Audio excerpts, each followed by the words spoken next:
नमस्कार, बहुत बहुत स्वागत। मैं हूं आपके साथ ऋतु ज्ञानवानी। आप देख रहे हैं न्यूज़ 18 का डिजिटल प्लेटफॉर्म। मुख्यमंत्री नीतीश कुमार 10वीं बार सीएम पद की शपथ लेने के बाद लगातार अपनी सरकार की कार्य योजना और प्राथमिकताओं को लेकर एक्शन मोड में नजर आ रहे हैं। नीतीश कुमार ने स्पष्ट कर दिया है कि नई सरकार का सबसे बड़ा फोकस युवाओं को नौकरी और रोजगार उपलब्ध कराना है।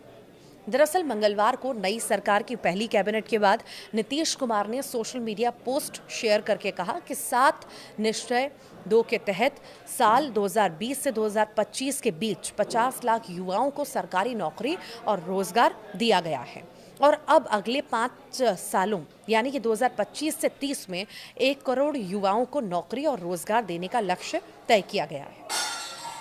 दरअसल मुख्यमंत्री नीतीश कुमार ने सोशल मीडिया साइट एक्स पर पोस्ट शेयर करके लिखा। मुख्यमंत्री नीतीश ने कहा कि नई सरकार के गठन के साथ ही राज्य में उद्योगों को बढ़ावा देने और बड़े पैमाने पर रोजगार सृजन के लिए तेज गति से काम शुरू कर दिया गया है। बदलते बिहार के विकास को नई रफ्तार देने के लिए प्रौद्योगिकी और सेवा आधारित नवाचारों पर आधारित न्यू एज इकोनॉमी के निर्माण का निर्णय लिया गया है और इस दिशा में बिहार से जुड़े अग्रणी उद्यमियों के सुझाव लेकर नई योजनाएं और नीतियां तैयार की जाएंगी। नीतीश कुमार ने आगे कहा कि बिहार को वैश्विक यानी कि बैकएंड हब और ग्लोबल वर्क प्लेस के रूप में विकसित किया जाएगा।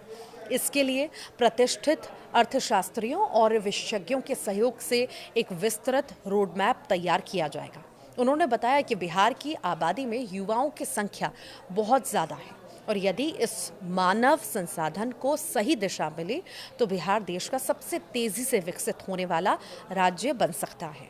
और इसी को ध्यान में रखते हुए बिहार को पूर्वी भारत का नया टेक्नोलॉजी हब बनाने की योजना है, जिसके तहत डिफेंस कॉरिडोर और semiconductor manufacturing park, global capability centres, mega tech city और फिनटेक सिटी की स्थापना की जाएगी। साथ ही उद्योगों के विस्तार के लिए व्यापक कार्य योजना को लागू किया जाएगा।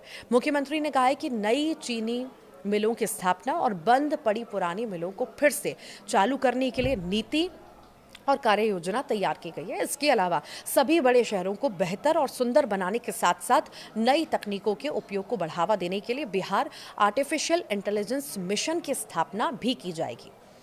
तो वहीं नीतीश कुमार ने बताया कि इन सभी योजनाओं के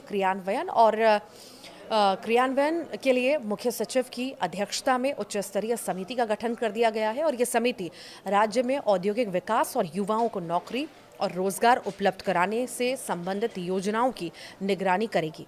उन्होंने कहा है कि पिछले कुछ सालों में बिहार में औद्योगिकरण ने रफ्तार पकड़ी है और अब नई सरकार और तेजी के साथ काम करेगी।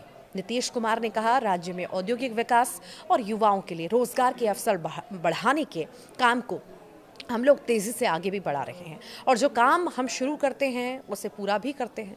नई सरकार के पहले दिन ही मुख्यमंत्री का ये रोड मैप स्पष्ट संकेत देता है कि आने वाले महीनों में बिहार में बड़े पैमाने पर औद्योगिक निवेश, रोजगार नीति और नई टेक्नोलॉजी आधारित परियोजनाओं पर जोर रहने वाला है। आप क्या सोचते हैं, ज़रूर बताइएगा।